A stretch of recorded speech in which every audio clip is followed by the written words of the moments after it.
Hello students, welcome to my channel global study mall. आज के इस वीडियो में मैं आप सभी के लिए एरिया चैप्टर्स के पार्ट 7 लेके आई हूँ। अगर अभी तक आप सभी ने हमारे एरिया चैप्टर्स के ऑल प्रीवियस पार्ट्स को नहीं देखे हैं तो उसके लिंक मैंने डिस्क्रिप्शन बॉक्स में डाल दिए हैं, वहाँ पे जाके आप सारे पार्ट्स को देख सकते हैं। तो स्टूडेंट, आज के इस वीडियो में स्टार्ट करते हैं। आज का प्रॉब्लम क्या है, क्वेश्चन क्या है। फर्स्ट क्वेश्चन है, किसी चतुर्भुज मतलब जिसमें कि 4 साइड, ऐसा कोई प्लेन फिगर जो 4 साइड कंटेन करता हो। ठीक है, ऐसा कोई प्लेन फिगर जो 4 साइड कंटेन करता हो, 1 2 3 4, उसको हम लोग कहते हैं चतुर्भुज यानी कि क्वाड्रिलेटरल। तो किसी चतुर्भुज के एक विकर्ण की लंबाई 30 सेंटीमीटर है, ठीक है, तथा विपरीत शीर्ष बिंदुओं से इस विकर्ण पर डाले गए लंबों की लंबाई 6.8 सेंटीमीटर और 9.6 सेंटीमीटर है। चतुर्भुज का क्षेत्रफल ज्ञात करें। तो एरिया ऑफ क्वाड्रिलेटरल निकालना। देखिए स्टूडेंट्स, मैं बताती हूँ। कोई भी हम चतुर्भुज बना दिए, नेमिंग कर देते हैं ABCD। ठीक है, क्या बोला जा रहा है, एक विकर्ण की लंबाई 30 है। सपोज़ इसकी जो लेंथ है वो कितनी है, 30 सेंटीमीटर।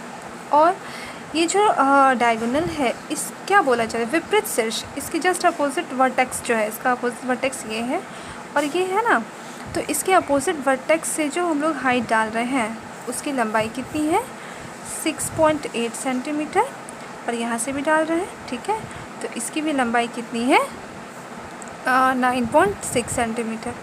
ठीक है, तो अब हमें इसकी एरिया निकालनी है कि what is the area of quadrilateral. तो स्टूडेंट्स, प्रीवियस वीडियो में मैं आप सभी को बता चुकी हूँ कि सपोज़ इसका जो रिलेशन है वो ट्रायंगल से है। जैसे ये ट्रायंगल है, ये ट्रायंगल है, तो इस तरह से ये बेस कहलाता है और ये हाइट कहलाता है। ये बेस और ये हाइट कहलाता है। तो इसका जो एरिया होता है वो half into base into height. Area of जो ट्रायंगल यानी कि त्रिभुज का क्षेत्रफल जो होता है हाफ गुने आधार गुने ऊंचाई। ठीक है, यही तो होती है ना। अब यहाँ पे ध्यान से देखें कि ये जो क्वाड्रिलेटरल है, अगर हम ये फिगर को देखें, ये एक त्रिभुज बना और इसमें ये एक त्रिभुज बना। ठीक है, बिल्कुल ऐसा ही बनना है ना, इस तरह से एक त्रिभुज और 2 त्रिभुज। तो इस त्रिभुज में अगर हम लेते हैं तो बेस इसका क्या हो जाएगा, ये, और हाइट इसका क्या हो जाएगा, ये। और अगर हम ACD लेते हैं तो बेस मेरा AC हो जाएगा और हाइट मेरा ये हो जाएगा। सपोज मान लेते हैं यहाँ P, यहाँ मान लेते हैं Q, तो DP हो जाएगा। तो हम कह सकते हैं कि area of quadrilateral, area of quadrilateral जो होगा, हम कह सकते हैं कि area of triangle ABC plus area of triangle ACD, यानी कि चतुर्भुज का क्षेत्रफल। ठीक है, चतुर्भुज का जो क्षेत्रफल होगा, वो क्या होगा, त्रिभुज AB के क्षेत्रफल और ACD के क्षेत्रफल के जोड़ के बराबर होगा। तो हम जब ABC का लेते हैं तो क्या लिख सकते हैं, हाफ इंटू बेस मेरा कितना है 30 और इंटू हाइट 9.6 प्लस, फिर यहाँ से ACD में चलते हैं, हाफ इंटू बेस मेरा इसमें भी 30 है ना, और इंटू हाइट कितनी हो गई 6.8। ठीक है, अब देखिए दोनों में, इस टर्म में हाफ और 30, अब इस टर्म में देखिए हाफ इंटू 30 इंटू 9.6, फिर यहाँ भी हाफ इंटू 30 इंटू 8.6। तो हाफ और 30 कॉमन आ रहे हैं ना, तो हाफ और 30 को कॉमन ले लें। तो फर्स्ट टर्म यहाँ क्या बचा 9.6 और यहाँ क्या बचा 6.8। तो ये कैसे आया स्टूडेंट्स, मैं आपको बता चुकी हूँ कि ये 2 ट्रायंगल के एरिया को सम करने पे ये आया। तो जब भी इस तरह के क्वेश्चन रहे कि एक चतुर्भुज है और एक डायगोनल दिया गया, एक विकर्ण दिया गया है और उस विकर्ण पे ये जो हाइट है उसकी लेंथ दी गई है, तो हमेशा क्या करना है, हाफ और जो बेस होता है उसको कॉमन ले लेना है और दोनों हाइट को ऐड कर देना है। ठीक है, इस बात का ध्यान रखना है। हाफ इंटू जो भी डायगोनल है बेस और ये H1 प्लस H2, बस आराम से कर देनी है, इतना नहीं करना है, बस इस चीज़ को ध्यान रखना है। ठीक है, तो हम यहाँ से 30 को 2 से 15 टाइम्स में कर सकते हैं। तो 15 इंटू 9.6 और प्लस 6.8 कितना हो जाएगा 16.4। ठीक है, 16.4 हो जाएगा। अब 16.4 को 15 से मल्टीप्लाई करेंगे तो 2460, एक अंक के बाद पॉइंट, यानी कि 246 मीटर स्क्वायर, ठीक है, यानी कि 246 metre square is the answer of this question. That means option number 246, option number A, ठीक है। नेक्स्ट क्वेश्चन है स्टूडेंट, एक तार को 28 सेंटीमीटर की त्रिज्या के वृत्त के आकार में मोड़ा गया है। एक तार है, जैसे एक वायर है, और उसको क्या किया जा रहा है, एक सर्कल के शेप में मोड़ा जा रहा है, ठीक है, जिसकी जो रेडियस दी गई है वो 28 सेंटीमीटर दी गई है। ये तार है, इसको सर्कल में मोड़ा गया जिसका रेडियस 28 सेंटीमीटर है, ठीक है। यदि यदि वर्ग के आकार में मोड़ा जाए, मान लेते हैं ये तार को खोल दिए, यहाँ से खोले, इतना लंबा तार है सपोज़, इसी तार को क्या किया गया, एक वर्ग में मोड़ दिया गया, इस तरह से मोड़ दिया गया, ठीक है, इस तरह से। तो मोड़ने के बाद वर्ग के आकार में मोड़ा जाए तो इस वर्ग का क्षेत्रफल कितना होगा, तो अब इसका एरिया कितना होगा, तो एरिया क्या होता है, साइड स्क्वायर। तो अगर हमें ए मालूम चल जाए तो हम एरिया निकाल सकते हैं स्क्वायर का, है ना। तो हमें ए कैसे निकालनी है, इस चीज़ पे ध्यान देते हैं। देखिए, सबसे कॉमन बात इसमें ये है कि ये जो सर्कल है, ये जो तार है, इसी इतनी ही लंबाई की जो वायर है, जो तार है, वो सर्कल में भी यूज़ हो रही है और स्क्वायर में भी यूज़ हो रही है ना। तो हम कह सकते हैं कि ये जो लेंथ है, इसमें इसको क्या कहते हैं, सरकमफेरेंस ऑफ अ सर्कल, और ये जो पूरी लेंथ है, इसमें इसको क्या कहते हैं, पेरीमीटर ऑफ अ स्क्वायर। तो हम कह सकते हैं कि वृत्त की परिधि बराबर वर्ग की परिमिति, दोनों आपस में हम ऐसा कह सकते हैं कि वृत्त की परिधि बराबर वर्ग की परिमिति, दोनों आपस में बराबर हो जाएगी, क्योंकि सेम लेंथ यूज़ किया गया है ना। तो हमें क्या निकालनी है, वृत्त की परिधि निकालनी है, इनकी सरकमफेरेंस ऑफ अ सर्कल निकालनी है। तो सरकमफेरेंस ऑफ अ सर्कल क्या होता है, 2πr, दैट मीन्स 2 × पाई की वैल्यू 22/7, और r कितनी हो गई, 28, 7 से 28 4 टाइम्स में, तो 8 × 22, दैट मीन्स 176 सेंटीमीटर, ओके। तो ये जो सरकमफेरेंस 176 आई, तो देखिए वृत्त की परिधि क्या हो गई, 176 सेंटीमीटर, और वर्ग की परिमिति दोनों आपस में बराबर है। वर्ग की परिमिति क्या होगी, 4 × 4 गुने साइड, ऐसा होता है, 4 से कैंसिल करते हैं, 4 × 16, 4 × 16, यानी कि a = 44 सेंटीमीटर। ए मालूम चल गई ना, ए जब निकल गई तो एरिया तो हम फाइंड कर सकते हैं आराम से, है ना। मैं आपको क्या बताई थी कि अगर ए हमें मालूम चल जाए तो हम एरिया निकाल सकते हैं, ए तो निकालनी है ना। तो so area of a square is equal to side square, that means 44 का स्क्वायर, देयर इम्प्लाई 44 का square 1936 centimetre square is the answer of this question, that means option number B. Next question है student, bus के एक पहिए का व्यास 140 centimetre है। बस का एक पहिया है, इस तरह का पहिया है, ठीक है। इसका जो व्यास है, व्यास मतलब डायमीटर, वो कितना है, डी कितना दिया गया है, 140 सेंटीमीटर। तो रेडियस क्या होता है, डी का हाफ होता है ना। तो 140/2, डेट मीन्स 70 सेंटीमीटर। तो रेडियस कितनी हो गई, 70 सेंटीमीटर, ओके। अब क्या बोला जा रहा है कि 66 किलोमीटर प्रति घंटा की चाल के लिए यह पहिया प्रति मिनट कितने चक्कर लगाएगा। जैसे क्वेश्चन है कि एक बस का पहिया है, इसका व्यास 140 सेंटीमीटर है। अब बोला जा रहा है कि 66 किलोमीटर प्रति घंटा की चाल के लिए, अगर इसका स्पीड 66 किलोमीटर पर आवर हो जाए तो उस स्पीड के लिए ये जो पहिया है प्रति मिनट, यानी कि हर 1 मिनट में कितनी बार चक्कर लगाएगा, कितनी बार घूमेगा। तो स्टूडेंट एक बात को याद रखना है कि ये फार्मूला होता है, ये ध्यान रखिएगा, नंबर ऑफ़ रोटेशन, यानी कि जब भी चक्का कितनी बार घूमेगा उसकी संख्या अगर निकालनी हो तो हम कैसे निकालते हैं, टोटल डिस्टेंस, ठीक है, total distance by circumference of a circle, ठीक है। जैसे टोटल डिस्टेंस मतलब कुल दूरी, जैसे कुल दूरी बटे सरकमफेरेंस मतलब परिधि, है ना। किसकी परिधि? तो वृत्त की परिधि। तो अगर हमें कुल दूरी पता चल जाए कि वो जो चक्का कितने डिस्टेंस ट्रेवल किए, कुल कितना डिस्टेंस गई है और उसकी जो परिधि वो कितनी है, दोनों अगर मालूम चल जाए तो हम ये बता सकते हैं कि वो चक्का जो है कितनी बार घूमेगा, है ना, ऐसा। तो यहाँ पे क्या है कि हम देखिए यहाँ से क्या कहा जा रहा है, 66 किलोमीटर प्रति घंटा की चाल के लिए यह पहिया।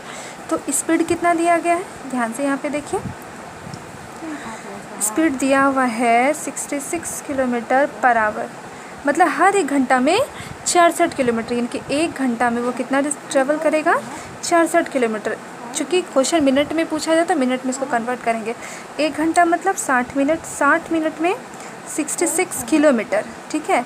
अब किलोमीटर को हम लोग मीटर में कन्वर्ट करते हैं, तो हम लोग जानते हैं कि 1 किलोमीटर में क्या होता है? 1000 मीटर होता है। तो इसको 1000 से गुना कर दिए तो मीटर में बन गया, है ना। अब ये 1 मिनट का निकालेंगे तो 1 मिनट का क्या होगा? 66 इंटू 1000/60। 1 मिनट में इतना मीटर। 0 कैंसिल, 6 से 6 11 टाइम्स में, यानी कि 1100 मीटर, यानी कि 1 मिनट में 1100 मीटर जो, यानी कि 1 मिनट में 1100 मीटर वो जो है डिस्टेंस ट्रैवल करेगा। अब देखिए यहाँ पे क्या बोला जा रहा है, चूँकि जो है ये जो व्यास दिया गया है, रेडियस दिया गया है वो सेंटीमीटर में दिया गया, तो इसको भी हम लोग सेंटीमीटर कन्वर्ट करते हैं। तो 1100 गुना 1 मीटर में 100 सेंटीमीटर, तो 100 से गुना कर देंगे। इतना सेंटीमीटर मेरा क्या हो गया? 1 मिनट में जो पहिया का स्पीड है वो कितना, 1 मिनट में कितना डिस्टेंस ट्रैवल करेगा? 1100 इंटू 100 सेंटीमीटर, इतना सेंटीमीटर डिस्टेंस वो ट्रैवल करेगा, ठीक है। अब हम लोग सरकमफेरेंस, अब हम लोग यहाँ से निकालते हैं, क्या है? Number of rotation, total distance हमको मालूम चल गया कितना? 1100 इंटू 100, इतना सेंटीमीटर हो गया, ठीक है। अब देखिए परिधि मतलब कि सरकमफेरेंस, यानी कि 2πr, 2πr। अब ध्यान से देखिए, 1100 गुने 100 सेंटीमीटर बाई 2 इंटू 22/7, ये नीचे का जो 7 है वो ऊपर चला जाएगा, ठीक है, इंटू रेडियस कितना?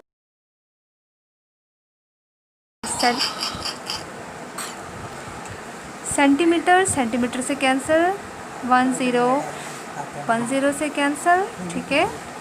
फिर यहाँ से देखिए 11 दूनी 22, अब देखिए 2 दूनी 4, यहाँ पे 100 है तो 100 जो है 4 से 25 बार में, ठीक है। 7 से 7 कैंसिल, तो 25 इंटू 10 यानी कि 250, यानी कि जो नंबर ऑफ़ रोटेशन होगा चक्का का, यानी कि कितनी बार चक्का घूमेगा? तो 250 बार घूमेगा, यानी कि 250 से answer of this question, that means option number B. Next question है स्टूडेंट, एक समबाहु त्रिभुज ABC के आंतरिक बिंदु O से भुजा BC, AC और AB पर लंब क्रमशः OD, OE और OF खींचे गए हैं, ठीक है। अब यहाँ पे ध्यान से देखिए क्या क्वेश्चन कहा गया कि एक समबाहु त्रिभुज है ABC, ठीक है, ABC के आंतरिक बिंदु O, इसके अंदर में कोई पॉइंट O है जिससे भुजा BC पर, BC यानी कि ये इस पे दिया गया हाइट, फिर AC पर इस पे डाला गया हाइट, और फिर AB ये हाइट डाला गया है, जिसकी जो क्रमशः क्या है? OD, OE और OF है, ठीक है, OF है, ओके, खींचे गए हैं। इन लंबों की लंबाई 24, 20 और 22 सेंटीमीटर है। ये 24 है, ये 20 है ना, और ये कितनी है? 22 सेंटीमीटर, ये इसकी लंबाई, ठीक है। ये हाइट डाला गया है यहाँ पे, जिसको ध्यान रखना है। अगर नहीं समझ में आ रहा था छोटा फिगर में तो मैं बड़ा फिगर बना देती हूँ स्टूडेंट्स, इस तरह का है।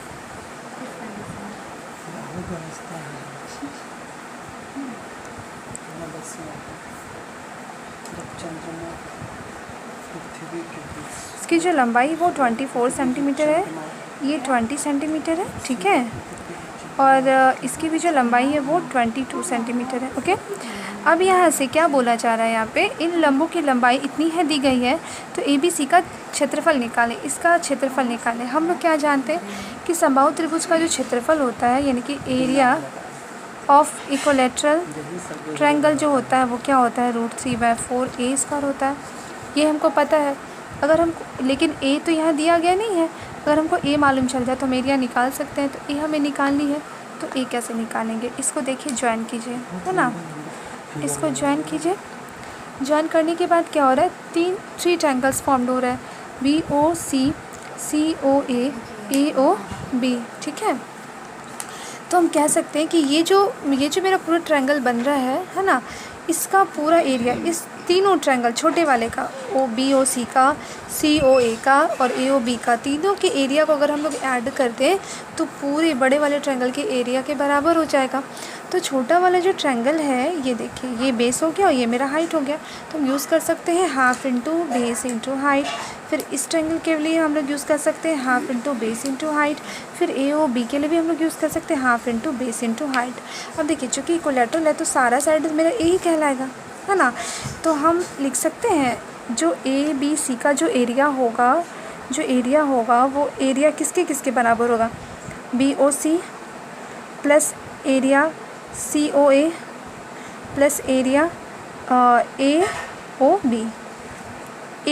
ये और ये तीनों के बराबर होगा। अब देखिए BOC, सब में देखिए कि ये जो साइड है सारा साइड कॉमन है, हम लिख सकते हैं ना half into base into height, फिर half into base into height, फिर half into base into height. देखिए क्या लिख रही है मैं, बेस, जो ये बेस बन रहा है सब में ए ही है, इस ट्रायंगल के लिए बेस ए है, इसके लिए भी बेस ए है, इसलिए मैं बेस के लिए बी यूज़ किया ना। लेकिन हाइट तीनों अलग है तो यहाँ H1, H2, H3 यूज़ की। अब यहाँ से ये जो ABC है, ABC इक्विलैटरल है, तो यहाँ पे मैं लिख सकती हूँ √3/4a², है ना। अब यहाँ से देखिए सबसे क्या कॉमन आ रहा है, हाफ और बेस कॉमन आ रहा है, तो हाफ और बेस की जो वैल्यू है वो क्या है, a, ठीक है, सबसे कॉमन आ गई।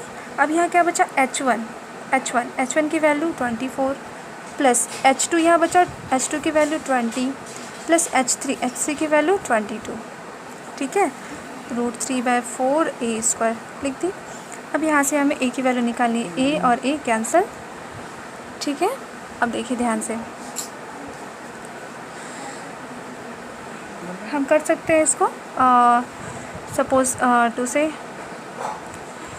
2 से काट सकते हैं 2 बार में, यानी कि √3/2a इज इक्वल टू, अगर हम सबको ऐड करते हैं तो कितना हो जाएगा, 4 2 6, ठीक है, 2 2 4 2 6 66। अब अगर हमें a की वैल्यू निकालनी है तो इसको उधर करेंगे तो 66 इंटू 2/√3, ठीक है। अब इसको रेस्लाइज कर देते, नीचे से रूट हटा देते, तो √3 से मल्टीप्लाई करनी पड़ेगी, तो √3 3 और 3 को 66 से कैंसिल कर रहे हैं तो 3 दूनी 6, 3 दूनी 6, यानी कि 22 गुने 2 44, 44√3 a निकल गया, है ना। a क्या निकल गया, 44√3।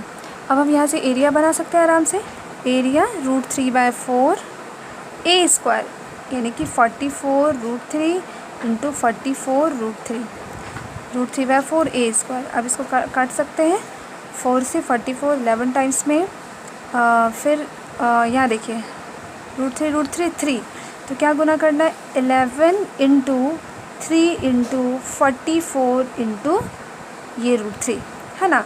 अब इस तीनों को अगर हम गुना करेंगे, 11 गुने 3 गुना 44, तो मेरा आंसर आ जाएगा गुना करके 1452, यानी कि 1452, और ये √3 अपने जगह रह गया, यानी कि सेंटीमीटर स्क्वायर, यानी कि सो आंसर ही हो जाएगा 1452 √3 centimetre square is the answer of this question, that means option number ए। तो स्टूडेंट, आज की वीडियो में बस इतना ही। अगर आप सभी को हमारा आज का वीडियो पसंद आया हो तो हमारे वीडियो को लाइक करें, शेयर करें और हमारे चैनल को सब्सक्राइब करें। थैंक्स।